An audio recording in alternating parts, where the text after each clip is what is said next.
then, lads and lasses, how we're doing, and welcome back to the channel. The main thing with Newcastle United right now is our paper-thin squad. The squad depth, it's terrible, let's all admit. Is some of it our fault? No. The injuries, the unfortunate Tonali suspension, and just places where we've overall lacked for a very, very long time. And there's some we're going to pick out in this video. We're going to pick up our positions.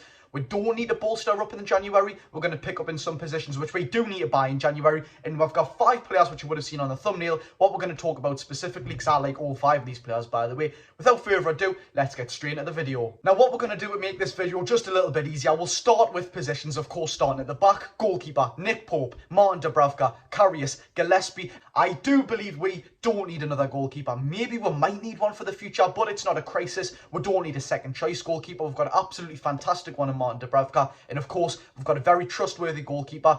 For his shot stopping and net, for his distribution, that's a whole nother different story. In my opinion, I think overall why Nick Pope doesn't get picked for England in these big sort of occasions is because his distribution lets him down so much as a footballer. But his shot stopping is genuinely unreal. He's probably one of the best in the league for shot stopping. But yet again, distribution in today's age, in today's footballing age, is a very big part for goalkeepers. He just lacks it a bit, doesn't he? And just to quickly glance over the rest, I mean, Martin Dubravka, what an unreal second choice goalkeeper I have. Karius, not the worst either, of course, played in that massive cup final for us, and Mark Gillespie as well. I can't even remember the games he's played, and I think he played in Newport in the cup a while ago. I think that's about it on a left back. Now, Newcastle fans and myself included last season thought we did need a new left back. I mean, Dan Burn, let's just get it straight off the bat. He's done fantastic for Newcastle, hasn't he? He's had so many critics, myself included at some points, but let's just take a look at it. He's 7 foot odd, of course he's not actually, but you know what I'm trying to get at. He's absolutely massive. He's not got the best of paces, and he's just coped with Newcastle. He's coped with every single winger. Every game, I think, oh, there's a pacey winger. He's going to have Dan Burn on ropes. They do for the opening 10-15 minutes, and he just seems to ease into every single game. So Dan Burn, for me, is fantastic. Lewis Hall, unbelievable talent which Newcastle United have on their hands. Of course, got called up to the provisional England men's squad, not the actual one, but the provisional men's squad. And when a couple of players dropped out in the last squad, he went and trained with them. I mean, being recognised by England's manager, of course, it's Gareth Southgate, being recognised by the hierarchy of English football. And 19 years old, just turned 19, is unbelievable. Boyhood Newcastle United fan, can't go wrong with Lewis Hall. It won't be long until he's starting for Newcastle United. Matthew Targett, not the worst player at all, is he? I mean, he's been quite fair for Newcastle United. Some people like to slate him and kind of see him as just a point if something goes bad and Matthew Targett's on the pitch. They like to pick at him, but in my opinion, he's not a bad footballer whatsoever. Of course, he's not the first choice. For me, it goes Dan Burn, as of right now, right this second, maybe even Lewis Hall next season. But Lewis Hall, then Matthew Targett, and of course, we've got the man, the myth, the legend, Paul Dummett. Centre-back, many people believe that we do need another centre-back. I mean, it is kind of something we may need to pick up on, only for one reason. That's the over-aging thing we have going on at right centre-back. Fabian Shaw, 30+ years old. He's a fantastic defender. He's a man who I'm probably going to get on the back of my shirt next season. This man's been in Newcastle United for a very long time. A fantastic ball-playing defender, like his counterpart Sven Botman, who's undoubtedly in this team for the next 10 years if we can keep him for that long. But Fabian Shaw, ball-playing defender. His timing on his tackles are world-class. He's unbelievable. Then we've got even more depth there going. Emil Kraft can play there, Paul Dummett, Jamal Lascelles, of course. But all 3 of them players I've just mentioned, and Fabian Shaw, they're aging quite a bit. So it's not as if we need a bang-on starter at centre-back, but we do need a young centre-back, and preferably somebody like Antonio Silva from Benfica, an unbelievable wonder kid. We've been linked with him in the past, but we know the main problem with that. Right back, I think we're sorted at right back, 100%. One of the most unneeded positions to bolster up in January. I mean, Kieran Trippier, sorted for the next couple of seasons. His captaincy is unbelievable. The veteran head he's got on him, unbelievable. Experience, unbelievable. Set pieces, normally okay, but recently we haven't seen the best of them. He went through a spell last season where they weren't great whatsoever either. That's why we needed someone like Tonali. Unfortunately, we know what happened there. But we need another set-piece specialist in the team, someone who is a right-back and good at set-pieces, which will come back on loan next season. Harrison Ashby, of course, on loan at Swansea. And we've got the fantastic, unbelievable Tino Livramento. This man's one-on-one tackles. Every time I see a winger go at him, I feel sorry for them. I mean, he's at every single tackle, isn't he? Tino Livramento, an unbelievable player for the future. And, of course, we've got Emil Kraft, who can play there as well. Into the midfield now. And on paper, if you take injuries out of account, we are absolutely stacked in this midfield area. And I can't express the amount of times I said before the season, our midfield we've never been so well packed into one single position for a very, very long time. We know how that's happened. I mean, these injuries, I still can't get over them. Even this morning, Fabian Shaw's pulled out of the Swiss national squad ahead of their game against Israel for a minor muscle injury. and he's training by himself. It doesn't look to be too serious, but yet again, I can't believe this. But anyways, in midfield, Bruno Guimaraes, Joe Linton, Tonali, we know what happened there, Elliot Anderson, Lewis Miley, Joe Willock, Sean Longstaff.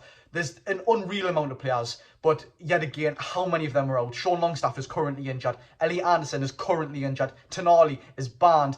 Lewis Miley was out not long ago with glandular fever or something, whatever it was. But of course, he was back now. Played fantastically against Bournemouth for a 17-year-old. Really, really surprised me.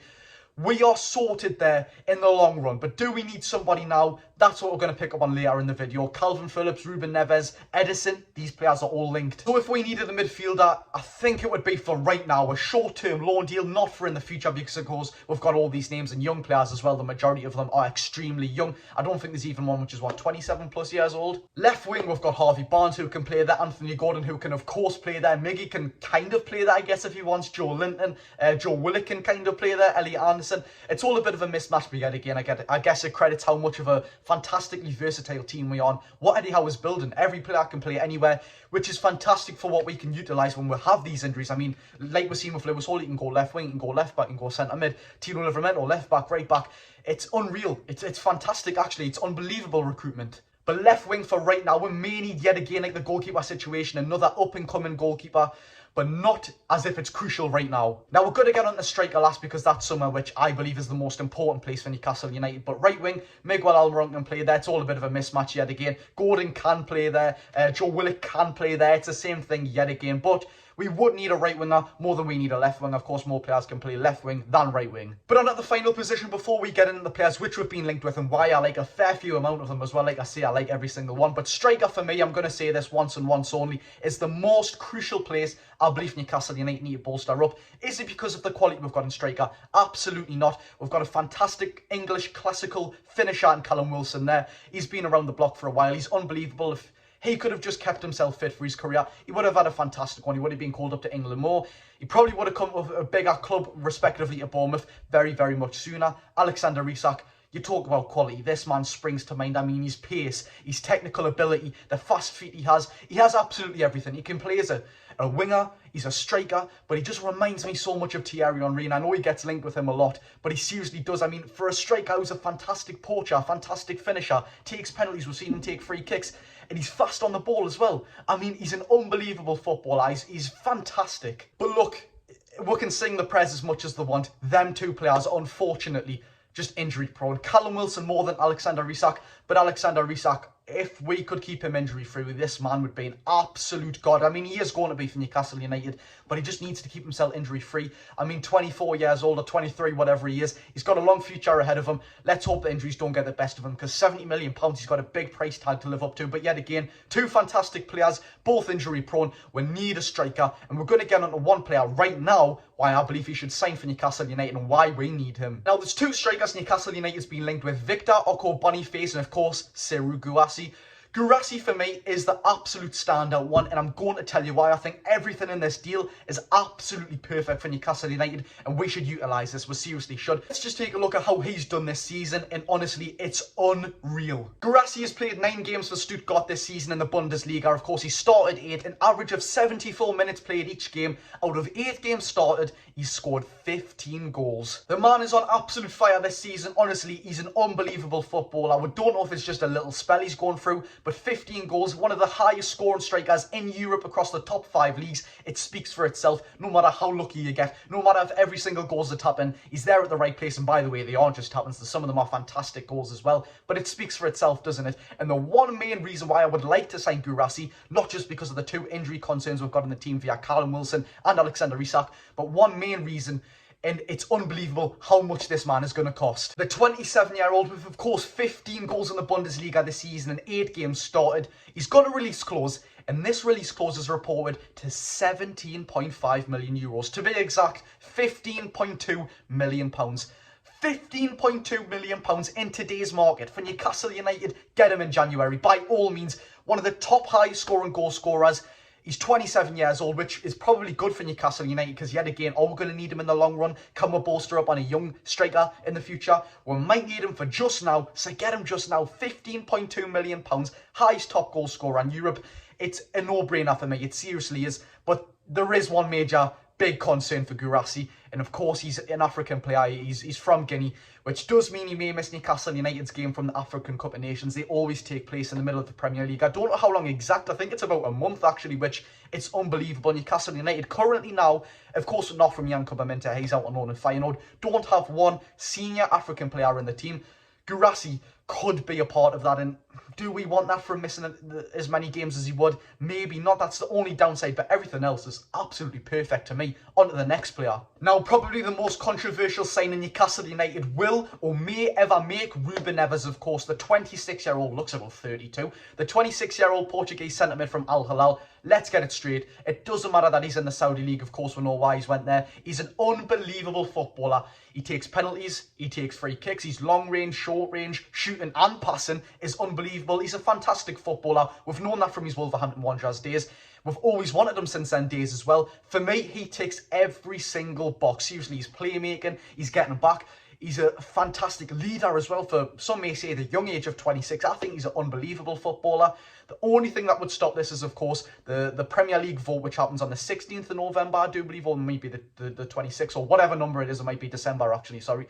That they will vote for non-associated or associated party clubs to not have transfers between them. One that sticks out for me. How on earth is Man United going to go and sign Todibo, which Sir Jim Ratcliffe owns, of course, OGC Nice in a part in Manchester United as well. It's mind-boggling. But back on to Ruben Neves. Look, he ticks every single box for me. Is he going to be a signing we need in the long run yet again? How many midfielders have we got? I don't believe we'll need him in the long run. But for the short run, a short-term move with an obligation to buy, or a chance to buy, sorry, not an obligation, of course, that would be mandatory if terms are met. I don't think we'd need him in the long run. Would I like him? I wouldn't complain. He's a fantastic player. But yet again, all the names we've got in midfield, do we need him forever or do we need him just now? I believe just now. You let me know if you disagree. There's 3 more names to get on to, and I'm going to be for real. There's one which I don't know too much about. We're going to get on to him right now. Victor Oko Boniface. We'll quickly glance on him. I don't know too much about this man, apart from one actually very weird thing. I said when this man was at Union Saint Gillois or Gillois, however you say that. I think that was his team in Belgium. I kid you not, I put a tweet up about a year ago saying if we ever sign this man, it would be for the shits and giggles. I mean, Boniface, that would do the rounds in Newcastle United, just because of the slang term, of course, Boniface. And now we're linked with him at 22 years old. But look, he's a fantastic striker. He's playing for Bayer Leverkusen now. Of course, he got his big move to one of the top 5 leagues in Europe. He's done okay for himself, but yet again, I'm not going to sit here and act like I know everything about him. But there has been a lot of speculation about him, and if I was going to go for Guirassy or him, it would be Guirassy. Now, probably the most possible and the most talked about transfer, even though Ruben Neves is extremely controversial. If we're not talking about controversial terms, Calvin Phillips is the next name I want to talk about. And of course, he's probably the most talked about footballer for Newcastle United transfers. Let's get it straight. Was he a good footballer at Leeds under Marco Bielsa? Yes, of course, he was a fantastic player. He's a fantastic passer of the ball. Under Manchester City or Pep Guardiola, I shall say, he's just not had the game time. We've seen this happen before, and I'm not going to dive into the past, but with Steve in Ireland, who else? There's a couple of our names. I mean, that's a very, very long time ago. But when these players just haven't seemed to play the whole season and they come to Newcastle, of course, under Eddie Howe, it's a complete different era, complete different regime right now. But he hasn't played at all, has he? And when he has played, he hasn't looked the best. I mean, for England, he's looked half decent. But the match fitness needs to be there for Calvin Phillips, especially when he's going to be playing in 4 competitions for Newcastle United. Very crucial 4 competitions, which we have expectations now. Of course, we don't expect to be in the final of every single one. We just expect to go out there and win it. He needs to give 100% in this intense sort of playing style we'll have under Eddie Howe. Can he give that? I mean, we've seen players get injured. He's not got the match fitness. We're going to need to be playing in an intense play style. I don't know if he can give us that, but fingers crossed he can. Would I want him at Newcastle United? I'd rather have Ruben Neves, but of course, Ruben Neves is more of an 8. Calvin Phillips, of course, is a 6. He's not the first name I want on the team sheet. But look, if Eddie Howe was to go out and sign him, I trust Eddie Howe with my life and my heart that he could make a good play out of Calvin Phillips, as he has with basically every single player. I mean, there hasn't been one negative, has there? Manchester City are also willing to let Calvin Phillips go in the transfer window, which, look, they're not going to be asking for a complete absurd amount of money on there because they know he's worth, they know he hasn't played, they know teams aren't going to exactly want Calvin Phillips for that reason. If it's a short-term loan, I'll be completely fine with that. If it's a long-term deal, look, it's completely up to Eddie. That's in his hands. I would trust him with anything. Seriously, I would. But If we could avoid him and go for somebody else, I would much rather go and get a youngster from the Benfica league, from the Portuguese league, from Benfica. Of course, João Neves has been linked before. Ruben Neves, I would love that man to come to Newcastle United, but it's a sticky one. You let me know who you'd rather. Of course, two different positions. On to the last player. Now on to the last player, Atalanta's Brazilian midfielder Ederson, who I'm just going to say from a sentimental side, I want this man. This man used to play from a club I stayed for 16 days over in Italy. I stayed in Salerno, their team, of course, Salernitana. They're not a very good team, so just to have that little emotional connection, I'd love him to have him at Newcastle United. But apart from the sentimental side, he is a fantastic player. I mean, 4 goals in the Serie A this season, 8 starts. He's genuinely a good player. I mean, he's had very stabilised, or what shall we say, consistent performances in the Serie A this season. I mean, even if you look at his ratings on SofaScore, every single one is just about a 7 out of 10. Fantastic. That's what we need at Newcastle United. Not the most outstanding world-class player you'd ever say, but of course he's a great player, 24 years old. He looks to cost Newcastle United about, I think it was rumoured 40 million euros, but then of course it would drop down in Great British pounds. I would take Ederson at Newcastle United 100%. You may say, you know, the sympathetic side of it may get the best of us, but I'd take Ederson. Yet again, he's a fantastic player. Played for Salernitana, done great there. Got his bigger move to Atalanta, was of course a bigger club in Italy. I wouldn't be against it. I totally wouldn't. But out of the 5 players mentioned, of course, Boniface, Guirassy, Ruben Neves, Calvin Phillips, and of course, Ederson. If you only could pick one of them out of the 5 mentioned in this video, who would you pick for me? Do you know what? I'd probably go for Ruben Neves. Actually, you know what? I'd go for Guirassy.